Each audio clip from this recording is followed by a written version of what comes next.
Hello, my name is Philip Enriquez, and this is my Lab 1 of Physics 2212 about charged tapes.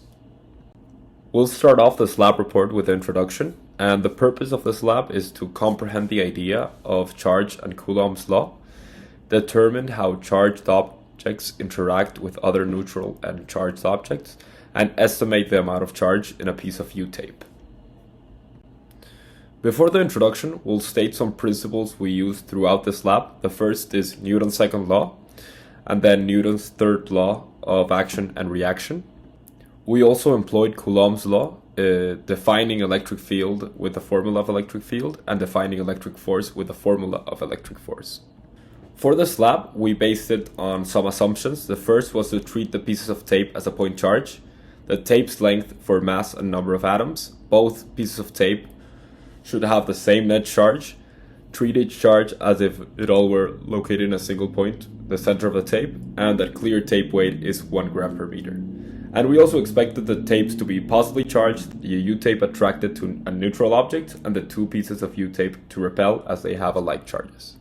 Now for the experimental layout, we have the system to be the tapes and the surrounding to be our pen, hand, etc.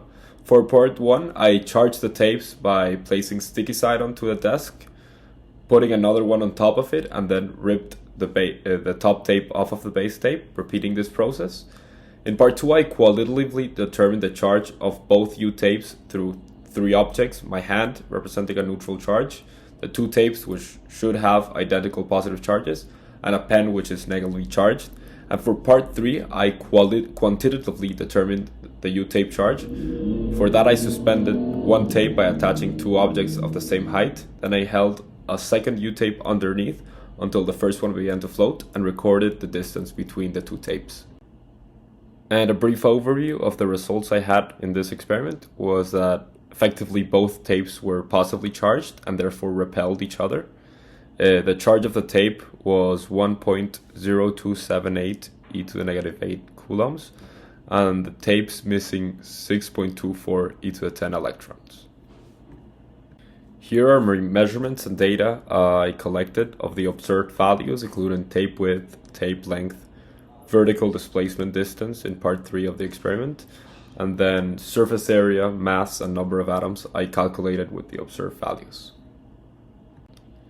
In this first part of experimental calculations, we employed the force graph we can see right here. We calculated the force of gravity, the force on B by A, which is just the opposite of the force of gravity, and we finally calculated the tape charge. In this second part of experimental calculations, I calculated the number of electrons, or the deficit, and then the ratio, which is just the deficit of electrons divided by total atoms. Once I completed my experimental calculations, I now moved on to the computational model. In this first part of the code in GlowScript, I defined the constants, observed values, and then I just defined the function right in the bottom part of this code, the function of electric field. Now here we have the code that creates the line of charge. We also created the tapes here as variables. And finally, we calculated the electric force and field. This final part of the code is the one that iterates through each charge in the tapes, calculating the electric field using line of charge and electric force in bottom of the tape to the top and vice versa. I also created the visualization in this part of the code in the bottom. Here we have the output or the visualization created in the last part of the code. We have the green arrows representing electric force from bottom tape to top tape, the white arrow representing the electric force vector, and the yellow arrow representing the gravitational force vector. For results and conclusion, we found that the tape is effectively positively charged, with the charge stated here. The gravitational force in my calculations and the computational models is the same, however the electric force was different, and this could be due to possible errors with observed values, or when handling the tapes that it might have affected the charge of the tapes handling with our hands. We were asked what if electrons had positive charge and protons had negative charge, what would have impacted our results and observations. The results wouldn't have changed, only the sign of the charge would be different. Instead of having a positive charge, they would have both a negative charge, and because they would have alike charges, they will still repel, so same results. Finally, why is it important to handle charges as little as possible, and what happens to the charged tapes when they come in contact with our hands or other objects?